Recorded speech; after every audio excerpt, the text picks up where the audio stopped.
What up, guys? It's your boy Phil Shocker, the Nice Chat Talk here. Oh, excuse me. With our Week 5 Team Builder of G8DL, we are here going against It Is Nap Time, or It's Nap Time, whatever he prefers to go as. This is looking like to be a very weird slash good slash bad matchup for both of us. So very interesting one. You guys can hit the like button if you haven't already. Subscribe to join the Phil Shocker crew today because you'll be feeling with the King of the Thrill. King of the crew. God, I cannot stop going back to my old username, dude. It's just, Anyways, let's break down Nap's team here for his G-Max. He does have Corviknight. And yes, I know you guys probably get tired of me saying it. I have to remind you of the rule. Each G-Max Pokemon must be forced to hold a Pokeball of some sorts.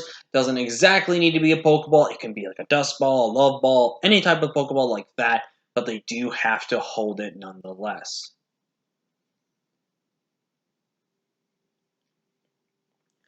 Most of his team's got an Inteleon, a Wartortle, Passimian, Sandaconda, Rotom Venusaur, Dracozolt, Tyranitar, Orbeetle, and Braviary. I don't fully remember if we allowed hidden ability. Actually, I don't think we allowed hidden abilities. I'm pretty sure we didn't. So there's where the mindset's going at with that. But so kind of over I think his dual waters actually does really good against us. Being one could be his rapid spinner. I could see either. I think Inteleon definitely comes because of its moveset versus my entire team is so good. I mean, Wartortle could get swapped out for potentially Venusaur or Dracozolt. I feel like he can't bring T-Tar. For one, it sets up Sand for me, so that would benefit me. And I just think T-Tar struggles in this matchup, if I'm going to be completely honest. Orbeetle, definitely don't think it comes. There's so much of my team that just beats Orbeetle. And Murrica won't come because it's a Braviary and doesn't really do too much against my team. But Dracozolt, I definitely could still see coming potentially in Venusaur. So if there's any one of these mons on the 6 I could think gets swapped out, it's probably Wartortle. But if he does that, then it means Rotom has to be Defog, or he's comfortable making Defog and the attack on Corviknight be his only way to remove hazards. So it could. I mean, Double Water is a little risky for him, but I think it could benefit him potentially in this case. So maybe. Passimian, I definitely think comes. Passimian's coverage is really strong versus us. I think Sandaconda comes. It's got a really weird matchup, but it's definitely not going to be bringing Sandspit. It's definitely going to be Shedskin. Because he should know Sandvale's not allowed. And he's going to probably be a little surprised by my team. And then Rotom Heat. I definitely think Rotom Heat has a really good chance to potentially come. Rotom Heat's matchup is really iffy, though, so I don't know. But the one thing I know about Rotom Heat is that it's going to be pretty much physically defensive. I don't care what you tell me. That thing is physically defensive. Otherwise, he just loses to my team. He just straight up loses to my team. So let's break down the team we're bringing this week. If you guys didn't know, we did make those transactions, and we actually picked up Rotom over, I think it was Vanillux, potentially. I don't remember which one. We're bringing the debut of Rotom this week. By the way, shoutouts to Drampa for last week. Drampa put in the work. Too bad Drampa can't come this week because it provides too much of a easy access for my opponent to kind of take advantage of my team. And, well, I actually might put Drampa on here instead of this last mon, so we'll think about that. But basically, Rotom here, Air Slash Thunderbolt, Will-O-Wisp, Nasty Plot. Basically, this set is to be defensive, but to have a little bit of offensive capabilities. I might put Toxic on this set instead of Nasty Plot for the Rotom, so I can actually weaken down Rotom, even though I have guaranteed ways of killing Rotom for that type of situation. But this Rotom just really goes in against this entire team. Rotom fan, so really looking forward to that. Plasma, we're bringing kind of the same set we brought week 1. We're bringing semi-defensive, offensive, Trick Room, Life Orb, I keep doing that. I keep saying Runorigus even though it's Reuniclus. They almost sound the same. I don't know why.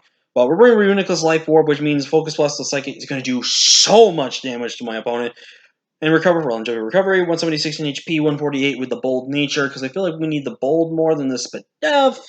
Might be a little mistake not having a little bit more SPDEF, but I think this is what we need to do. 120 in special attack, 56 SPDEF. So we're really bulky, but basically once we get a Trick Room up, there is nothing on his team that really wants to beat us. We have to land Focus Blast eventually, though, against a lot of only about a few things on his team. Other than that, I can pretty much just spam Psychic because he does not have a Dark type. He does have a Dark type, but I don't think he brings his Dark type. I could have brought a Store Power set, but I feel like that's too risky of a set, and I feel like I don't know if I can pull that set off without being taunted. Because there are some things on his team that could taunt me from that. And plus, I have to get my set up in the right situation from clicking Calm Mind or Iron Defense. I feel like a Trick Room set's more safer, and I feel like he will potentially expect me to bring a Store Power set.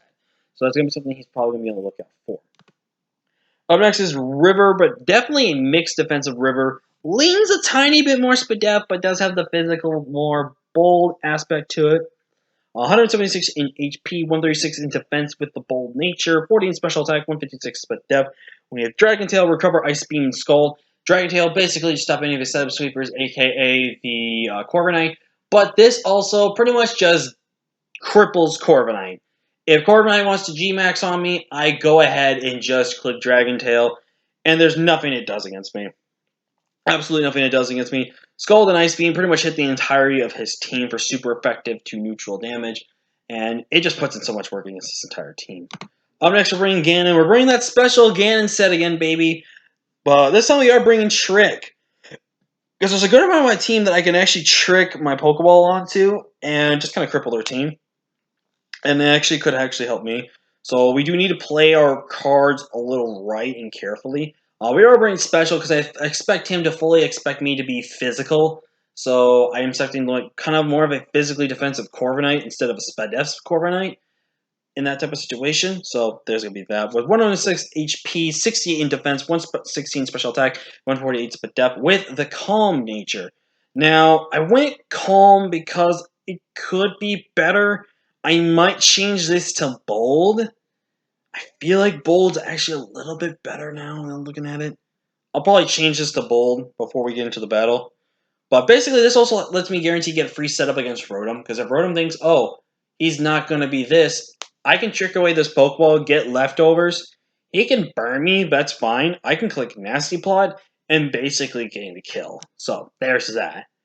We're going to basically go into this Mom, because this is the one Mom we might switch out for Drampa if I make a decision last second for this.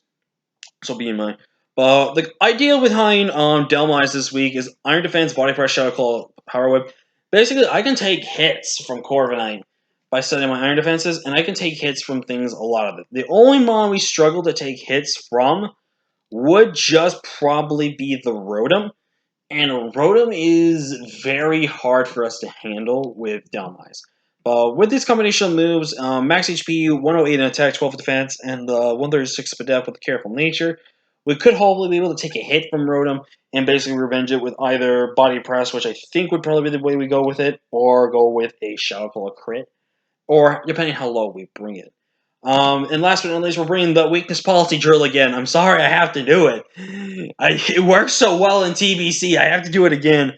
This time we're bringing a very interesting set this time. We're not bringing any defense investment this time. And it's probably a risk. It probably is a big risk running this set. But we are bringing the Rapid Spin set because with the Rapid Spin set, with this nature, we can outspeed everything on this team that is Scarfed 100%. So the only thing that can outspeed me, I think, would be a Choice Scarfed Orbeetle, which is impossible. And then a Choice Scarfed... Actually, yeah, besides Orbeetle, nothing Scarfed outspeeds me. So basically, once I get my Rapid Spin, I'm literally faster than everything on his team. There's no way he beats me. And we are bringing Iron Defense so that way we can tank hits. Rapid Spin like that again to get the speed boost. Earthquake plus Rock Slide's all I really need. There's no other reason for me to run anything else. I might change this HP spread to put me some defense investment so I can take a hit. Because I probably need to look at my switch-ins with probably the Passimian, but other than that, I'm probably good. Maybe. I had Magnetizer, but that's the team. I think we're going to change up some things on this team beforehand, and you'll see in the matchup. But other than that, I've been Phil Shotgun, and you say Touch.